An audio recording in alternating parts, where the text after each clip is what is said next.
Mi nombre es Luis Miguel Rodríguez Alemán, abogado especialista en constitucional y derecho administrativo, socio de la firma de abogados Aguirre Montoya, con oficinas en Ciudad de México y aquí en Jalapa.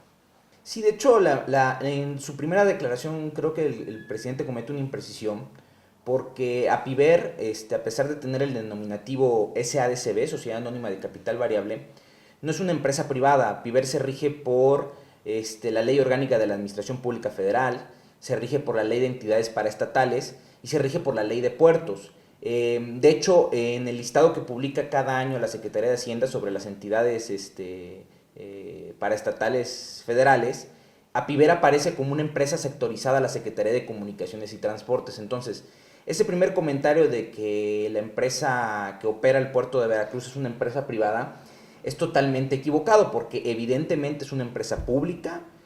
Los directivos de APIVER son nombrados por el Ejecutivo Federal por medio de la Secretaría de Comunicaciones y Transportes.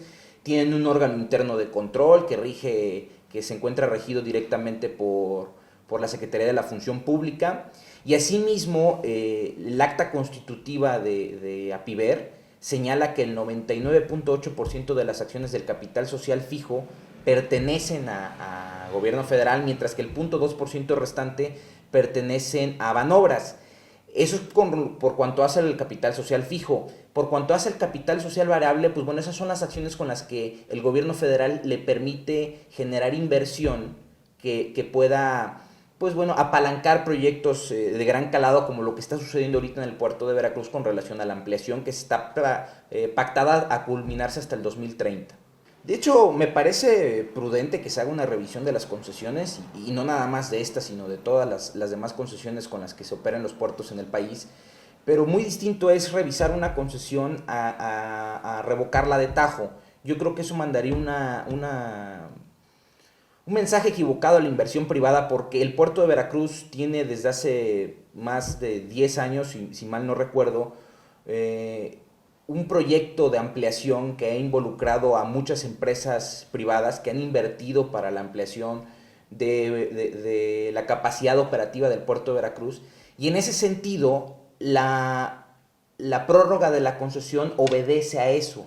Tengo entendido de que la prórroga era necesaria porque muchos de los permisos de cesión que se estaban otorgando no podían ser mayores al término de la concesión. Entonces se requería que la concesión fuera más larga para que las cesiones de derecho que se estaban otorgando para los proyectos de inversión con relación a la ampliación del puerto pudieran también tener una certeza jurídica de que iban a estar respaldados por una concesión que tiene esas características. Entonces, sí es correcto que se haga una revisión de las concesiones, y si hay corrupción que se investigue y se castigue, pero también yo creo que eso no implica revocar de tajo una figura jurídica que el propio presidente ha utilizado en otros de sus proyectos de gran calado.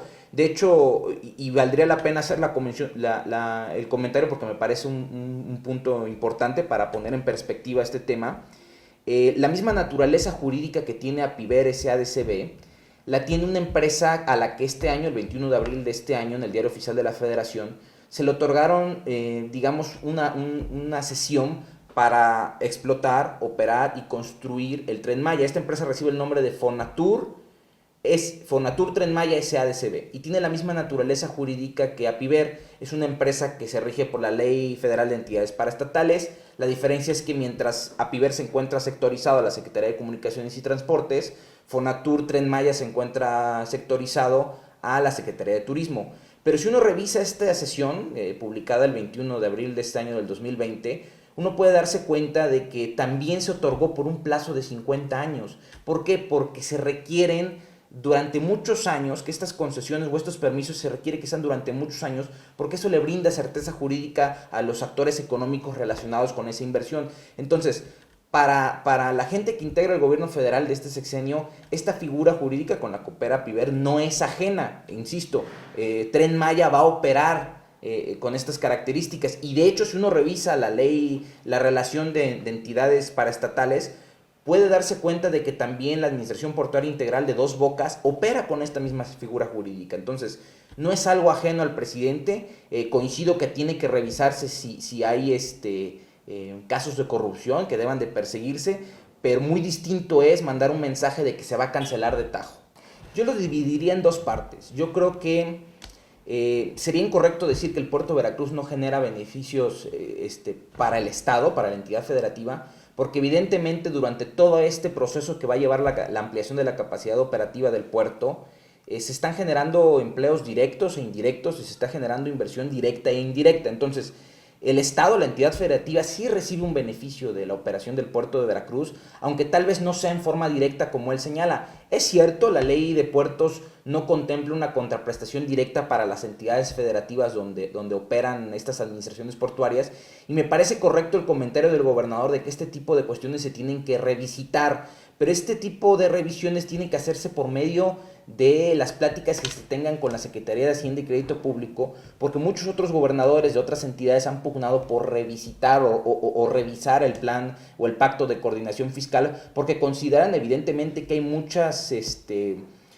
contraprestaciones o ingresos o aranceles o impuestos que recibe la federación de la que no se están viendo beneficiadas las entidades federativas. Entonces me parece correcto el comentario del gobernador de buscar la manera o mecanismos para revisitar o revisar cómo opera el puerto de Veracruz con relación a las contraprestaciones que se tengan que otorgar a la entidad federativa, pero yo creo que sí hay un beneficio, tal vez no directo, pero sí hay un beneficio en forma indirecta por la cantidad de empleos que genera, válgase la redundancia, en forma directa e indirecta el puerto de Veracruz. Yo creo que la revisión del plan de coordinación fiscal, de la ley de coordinación fiscal y de todo lo que involucra es necesaria. Muchas entidades federativas, cuando ese proceso histórico que llevó a que se instaurara esta coordinación fiscal, muchas entidades federativas en ese momento no generaban los ingresos que generan hoy en día. Veracruz es una de esas entidades federativas que tal vez en ese esquema o como se planteó ese esquema, hoy pareciera no verse tan beneficiada como debería. Yo considero, e independientemente de lo que los expertos en el tema estimen, yo considero que la revisión de la coordinación fiscal es necesaria y no como un tema de atacar a la federación, porque de hecho no va en ese sentido, sino de repartir en forma más equitativa los recursos para las entidades que más lo necesitan. Y el propio presidente ha señalado que es importantísimo mirar hacia el sureste. Y el sureste requiere de esquemas fiscales que sean más benéficos y que permitan mayor inversión en el Estado.